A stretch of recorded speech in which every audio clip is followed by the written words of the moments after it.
ഹരകൃഷ്ണ. ഭഗവാൻ കൃഷ്ണന് രാധയോടുണ്ടായിരുന്ന പ്രേമത്തിൻ്റെയും രാധയ്ക്ക് ഭഗവാനോടുണ്ടായിരുന്ന പരമമായ സമർപ്പണത്തിൻ്റെയും ഒരു കഥ കേൾക്കാം. ഒരിക്കൽ ദ്വാരകയിൽ വെച്ച് ഭഗവാൻ കൃഷ്ണന് കഠിനമായ തലവേദന അനുഭവപ്പെട്ടു. വൈദ്യന്മാരും രാജ്ഞിമാരായ രുക്മിണിയും സത്യഭാമയുമെല്ലാം പലവിധ മരുന്നുകൾ നൽകിയെങ്കിലും ഭഗവാന്റെ തലവേദന മാറിയില്ല. ഭഗവാൻ വേദന കൊണ്ട് പൊളിയുന്നത് കണ്ട് ദ്വാരകയിലുള്ളവർ മുഴുവൻ സങ്കടത്തിലായി. ആ സമയത്ത് ദേവർഷിയായ നാരദൻ അവിടെ എത്തി. ഭഗവാന്റെ അവസ്ഥ കണ്ട് വിഷമിച്ച നാരദൻ ഇതിനൊരു പരിഹാരം ചോദിച്ചു. അപ്പോൾ കൃഷ്ണൻ തന്നെ ഒരു വഴി പറഞ്ഞു. അതായത്, എന്നെ ജീവനതുല്യം സ്നേഹിക്കുന്ന എൻ്റെ ഏതെങ്കിലും ഒരു ഭക്തൻ്റെ പാദധൂളി, അതായത് കാലിലെ മണ്ണ്, എൻ്റെ നെറ്റിയിൽ പുരട്ടിയാൽ ഈ തലവേദന ഉടനടി മാറും. നാരദൻ ഉടനെ തന്നെ രുക്മിണിയുടെയും സത്യഭാമയുടെയും അരികിലെത്തി വിവരം പറഞ്ഞു. എന്നാൽ അവർ രണ്ടുപേരും ഭയന്നുപോയി. ഭഗവാൻ ഞങ്ങളുടെ നാഥനാണ്. പ്രപഞ്ചനാഥനായ അദ്ദേഹത്തിൻ്റെ നെറ്റിയിൽ ഞങ്ങളുടെ പാദധൂളി പുരട്ടിയാൽ ഞങ്ങൾ നരകത്തിലേക്ക് പോകേണ്ടി വരും എന്ന് പറഞ്ഞ് അവർ അതിന് വിസമ്മതിച്ചു. ഭഗവാന്റെ മറ്റ് ഭക്തരും നരകഭയം കാരണം അതിന് മുതിർന്നില്ല. ഒടുവിൽ നാരദൻ നേരെ വൃന്ദാവനത്തിലേക്ക് തിരിച്ചു. അവിടെ വെച്ച് രാധാറാണിയെയും ഗോപികമാരെയും കണ്ടുമുട്ടി.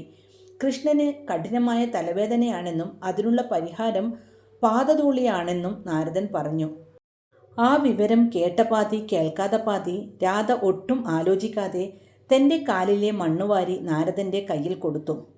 കൂടെ ഉണ്ടായിരുന്ന ഗോപികമാരും തങ്ങളുടെ പാദധൂളി നൽകി. ഇത് കണ്ട് അത്ഭുതപ്പെട്ട നാരദൻ രാധയോട് ചോദിച്ചു, രാധേ, നീ എന്താണ് ഈ ചെയ്യുന്നത്? പ്രപഞ്ചനാഥനായ കൃഷ്ണൻ്റെ നെറ്റിയിൽ നിന്റെ പാദധൂളി അണിയിച്ചാൽ നിനക്ക് ലഭിക്കാൻ പോകുന്നത് ഘോരമായ നരകമായിരിക്കും. നിനക്ക് ആ ഭയമില്ലേ? അപ്പോൾ രാധ നിറഞ്ഞ കണ്ണുകളോടെ പുഞ്ചിരിച്ചുകൊണ്ട് പറഞ്ഞു, ദേവർഷേ, എനിക്ക് നരകം കിട്ടിയാലും ഒരു കുഴപ്പവുമില്ല. ഞാൻ യുഗങ്ങളോളം നരകത്തിൽ കിടക്കാൻ തയ്യാറാണ്. പക്ഷേ എൻ്റെ കണ്ണിന് ഒരു നിമിഷമെങ്കിലും വേദനയിൽ നിന്ന് ആശ്വാസം കിട്ടുമെങ്കിൽ എനിക്ക് അതുമാത്രം മതി.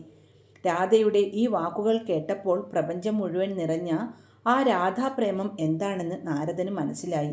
നാരദൻ ആ പാദധൂളിയുമായി ദ്വാരകയിൽ എത്തിയപ്പോഴേക്കും കൃഷ്ണൻ്റെ തലവേദന മാറി അദ്ദേഹം പുഞ്ചിരിച്ചുകൊണ്ട് ഇരിക്കുകയായിരുന്നു. തൻ്റെ ഭക്തരിൽ രാധയ്ക്കുള്ള സ്ഥാനം എത്ര ഉയരത്തിലാണെന്ന് ലോകത്തിന് കാണിച്ചു കൊടുക്കാനായിരുന്നു ഭഗവാൻ ഈ ലീല ആടിയത്. തൻ്റെ സ്വന്തം മോക്ഷത്തെക്കാളും പുണ്യത്തെക്കാളും ഭഗവാന്റെ സന്തോഷത്തിന് മാത്രം വില കൽപ്പിച്ച രാധയുടെ ഈ ഭാവത്തെയാണ് മഹാഭാവം എന്ന് ഭക്തി സാഹിത്യത്തിൽ വിശേഷിപ്പിക്കുന്നത്. ഹരേ കൃഷ്ണ.